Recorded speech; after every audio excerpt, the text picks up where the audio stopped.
Hujan es dan angin kencang timbulkan kekacauan di Jakarta.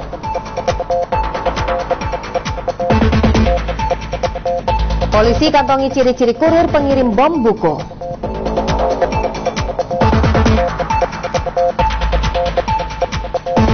Reaktor PLTN di Jepang terbakar, ancaman radiasi nuklir terus menghantui warga Jepang.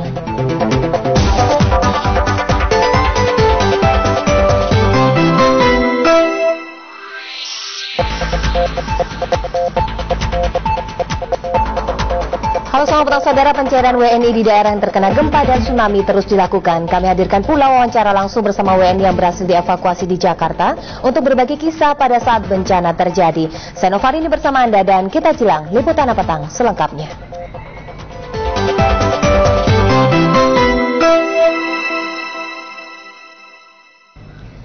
Kami mulai dari Jakarta, hujan disertai angin kencang melanda sebagian kota Jakarta. Sejumlah tiang dan pohon roboh.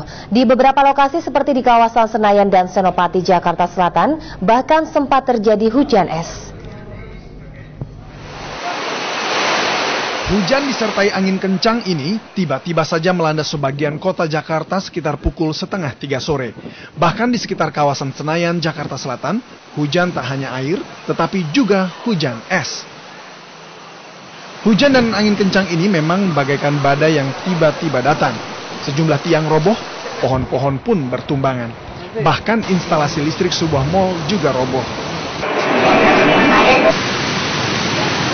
Lalu lintas Jakarta dalam sekejap langsung kacau balau, seperti di sekitar Semanggi, Jakarta Pusat ini.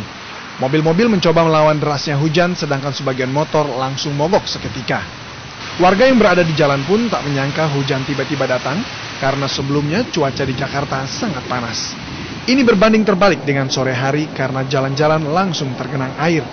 Di bundaran Senayan dan sekitarnya ketinggian air bahkan mencapai 20 hingga 30 cm hingga membuat sejumlah jalur tidak bisa dilewati.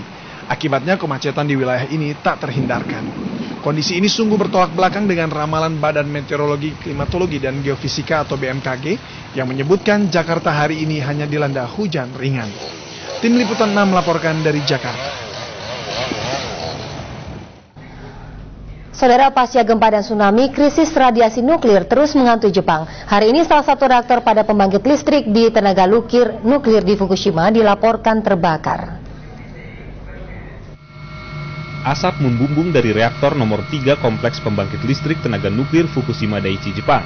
Seperti dilaporkan stasiun TV Jepang NHK, situasi ini terjadi beberapa jam setelah kebakaran. Pemerintah kemudian menghentikan operasi pembangkit listrik ini karena radiasi semakin membahayakan para pekerja PLTN. Pemerintah berupaya menggunakan helikopter dan mobil pemadam kebakaran guna menyemprotkan air untuk mencegah kebocoran radiasi lebih jauh. Untuk mengantisipasi kemungkinan terburuk terkait krisis nuklir ini, pemerintah Jepang memerintahkan sekitar 140.000 warga sekitar PLTN untuk tidak keluar rumah. Sementara sekitar 20.000 warga di radius berbahaya, yaitu 20 km dari PLTN, telah dievakuasi. Bahkan warga di Koriyama, 64 km dari PLTN, juga telah dievakuasi. Pemerintah juga menerjunkan satuan tugas untuk mengecek warga yang dikhawatirkan terkena radiasi. Pencarian WNI di daerah yang terkena dampak gempa dan tsunami di Jepang terus dilakukan. Sementara sebagian WNI yang dievakuasi dari kota Sendai di prefektur Miyagi, Jepang sudah kembali ke Jakarta. Lebih dari 100 orang warga negara Indonesia diperkirakan masih terjebak di wilayah yang terkena dampak gempa dan tsunami terparah seperti di prefektur Miyagi, Fukushima, dan Iwate. Berdasarkan data KBRI Tokyo, terdapat 138 WNI di wilayah tersebut. Untuk itu, tim dari KBRI Tokyo hari ini kembali melakukan pencarian dan evakuasi WNI. Sementara 10 WNI asal kota Sendai dan Ibaraki sedang dalam perjalanan pulang kembali ke tanah air. Di tanah air, belasan WNI yang dievakuasi dari Jepang masih berada di Asrama Haji Pondok Gede, Jakarta. Mereka menunggu waktu pemulangan ke daerah masing-masing. Mereka bersyukur bisa selamat dari maut saat gempa dan tsunami terjadi. Tiba goncangan gempa itu, posisi di rumah sedang makan siang, itu semua goncangan yang sangat besar, semua kita udah mengingatkan kepada Allah. Syukur alhamdulillah. Kita ada yang ke bawah meja, ada yang lari nggak menentu arah, ada anak-anak semua trauma, cucu-cucu saya. Ada di lantai bawah paling atas, sedangkan itu ada 4 tingkat. Jadi saya masih bertakbir lah kita semuanya di sana. kejadian itu terasa sangat kencang sekali. Kita udah berusaha bertahan di atas, di dekat pintu ya, karena kita pikir itu aman, kusennya juga dari besi ya. Jadi maksudnya menjaga jangan ada yang runtuh. Jadi kita berdiri di situ. Tapi saking kuatnya kita sampai rebah ke lantai, karena goyangannya bukan kiri kanan gitu, tapi atas ke bawah kayak yoyo gitu, lompat-lompat gitu. Belasan WNI ini merupakan bagian dari 99 WNI yang kemarin tiba di Bandara Soekarno-Hatta Tangerang, Banten. Sebagian besar dari mereka sudah pulang ke rumah masing-masing. Julianus Krisantoro melaporkan dari Jakarta. Saudara, ratusan di antara ribuan WNI yang tinggal di Jepang berada di lokasi terparah gempa dan tsunami Jepang. Mereka yang selamat segera dievakuasi dari prefektur Miyagi menuju Tokyo. Setelah sempat menginap di perampungan darurat di Tokyo, kemarin mereka tiba di tanah air. Dan satu di antaranya sudah bersama saya. Selamat petang, Mas Haryadi. Selamat petang. Ya. Mungkin langsung bisa diceritakan pada saat gempa yang kemudian susul tsunami terjadi, Anda berada di mana? Pada saat itu saya berada di antara Sendai dan Shiogama. Jadi Shiogama itu pelabuhan, seperti halnya kalau di Jakarta itu Tanjung Prioknya begitu ya. Jadi Sendai ini ibu kotanya. Jadi saya di antara itu. Kenapa saya ada di situ? Karena saya sedang ada janji dengan ABK kita yang sedang ada di Shiogama di pelabuhan.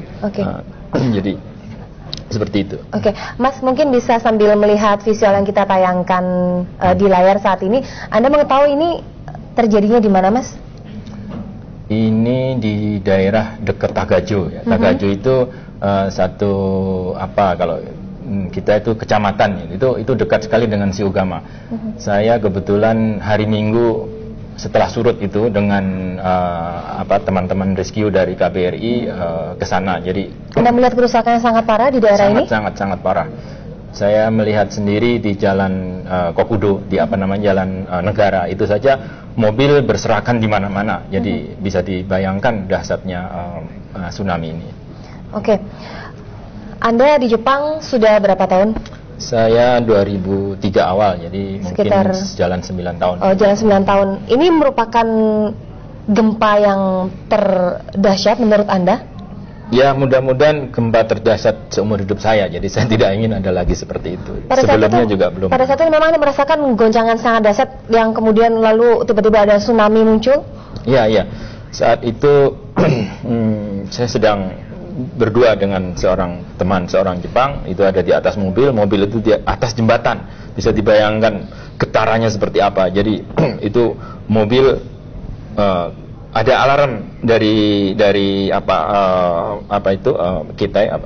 handphone itu hanya 2 detik setelah itu terjadi ledakan yang sangat besar. Saya mobil yang saya kendarai itu tergoyang kencang sekali. Harus maju ke depan tapi tidak bisa, terlempar ke kiri, terlempar ke kanan, terus menerus sampai akhirnya saya berhasil menuju kepala jembatan. Dan itu ternyata di situ juga tidak aman karena di atasnya ada jalan layang. Di jalan layang itu tiang-tiang listriknya itu pada berjatuhan, baja-baja yang di sampingnya berjatuhan. Di situ juga tidak aman. Terus mobil dibelokkan ke kiri, di situ ternyata juga tidak aman karena tiang listrik itu juga berbahan, itu sangat berbahaya. Di mana-mana tidak aman. Kemudian saya coba cari tempat lain, ke tempat yang agak lapang. Berhenti sebentar gempanya. Kemudian ada pengumuman tsunami. Tsunami akan datang dalam waktu 10 sampai 15 menit. Nah, disitulah saya mulai berpikir saya harus lari secepatnya. Saya harus secepatnya. Kebetulan di daerah itu saya menguasai jalan-jalan tikusnya. Saya harus lari menuju punggung bukit. Jadi ini jalan provinsi. Saya tidak lewat jalan provinsi yang ada di gambar tadi, tapi saya memotong jalan menuju yang tinggi. Dari situlah saya lari ke arah apartemen saya. Oke. Pada saat itu juga Anda memutuskan untuk meninggalkan mobil Anda? Iya. Oke. Setelah tsunami dan gempa terjadi, proses evakuasi yang dilakukan untuk pada saat itu seperti apa, Mas? Gempa dan tsunami terjadi itu hari Jumat ya, Jumat jam 2 jam 3 kurang sedikit gitu, tepatnya saya kurang tahu. Terus malam itu tidak ada, jadi semua seperti kota mati. Kemudian saya pergi ke tanah yang tinggi Di situ tidak ada listrik, tidak ada air, tidak ada gas, tidak ada bensin, semua mati semua, pom bensin tidak ada yang jual. Disitulah saya karena pikiran saya ini yang paling bahaya, tidak ada makanan. Saya di situ saya punya cadangan makanan sedikit. Itu tepatnya di dalam masjid. Nah, di situ makanan itulah yang saya makan. Oke. Anda pada saat itu hanya berdua saja dengan rekan Anda atau ada Tidak. beberapa orang lainnya juga? Rekan saya orang Jepang itu sampai saya berselisih dengan dia tetap mau ke perusahaannya, saya mau menyelamatkan diri, dan itulah pertemuan terakhir saya.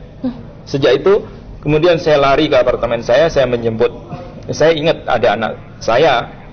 Itulah yang membuat saya lari sepanjang garis itu lari dalam keadaan turun salju.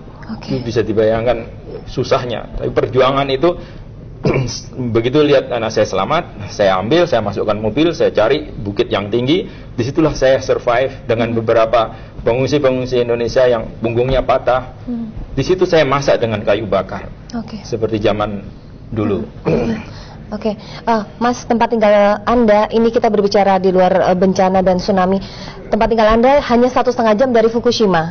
Lalu bagaimana ancaman nuklir sampai saat ini Anda tahu? Ya, itu menjadi salah satu faktor mengapa begitu cepat pemerintah kita mengevakuasi.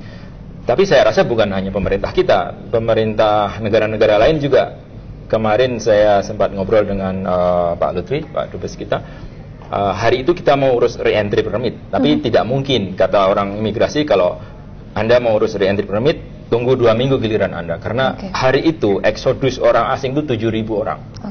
Jadi bisa dibayangkan bahayanya. Baik Anda trauma, tapi kalau misalnya saya tanya, mau kembali lagi ke Jepang, Mas? Ya. Sebenarnya saya ingin tinggal di sana. Pada waktu saya dievakuasi, saya bilang sama Pak Dubes, saya ada ikatan batin dengan teman-teman ABK.